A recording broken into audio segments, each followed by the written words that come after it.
తాకట్లో ఉన్న మీ బంగారాన్ని విడిపించి ఆ రోజు ఆన్లైన్ రేటుకి కొంటాం. Sharma gold company. వైసీపీ మాజీ ఎంపీ గోరింట్ల మాధవ్ అత్యుత్సాహం కుంభముంచింది.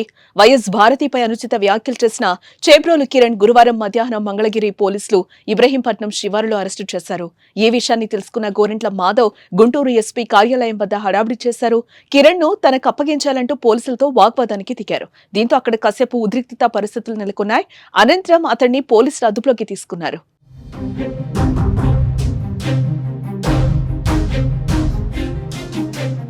ఎస్పీ కార్యాలయంలోని ఒక గదిలో కొంతసేపు వారిని నిర్బంధించారు.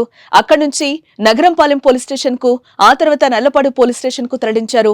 పోలీసుల విధులకు ఆటంకం కలిగించడంతో పాటు పోలీసుల అదుపులో ఉన్న నిందితుడిపై దాడికి ప్రయత్నించడం తదితర సెక్షన్ల కింద నగరంపాలెం పోలీసులు కేసు నమోదు చేశారు. కాసేపట్లో గోరంట్ల మాధవ్ కోర్టులో హాజరుపరచనున్నారు. ఈ మేరకు సర్వం సిద్ధం చేశారు.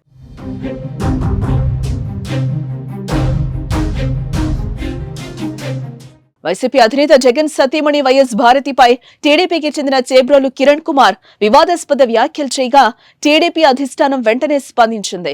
చేబ్రోలు కిరణ్ పై సస్పెన్షన్ వేటు వేసింది. అక్కడితో ఆగకుండా అతన్ని వెంటనే అరెస్టు చేయాలంటూ గుంటూరు జిల్లా పోలీసు ఉన్నతాధికారులను ఆదేశించింది.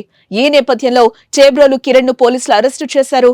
సొంత పార్టీకి చెందిన చంద్రబాబు ఉపేక్షించలేదు. అరెస్టు చేపించి జైలుకు పంపించారు. ఇలాంటి సమయంలో మాధవ్ వారిని అడ్డుకొని జైలు పాలవడం చర్చనీయాంశమవుతుంది. మరి కోర్టు మాధవ్కు రిమాండ్ విధిస్తుందా లేదా బెయిల్ దక్కుతుందా చూడాలి.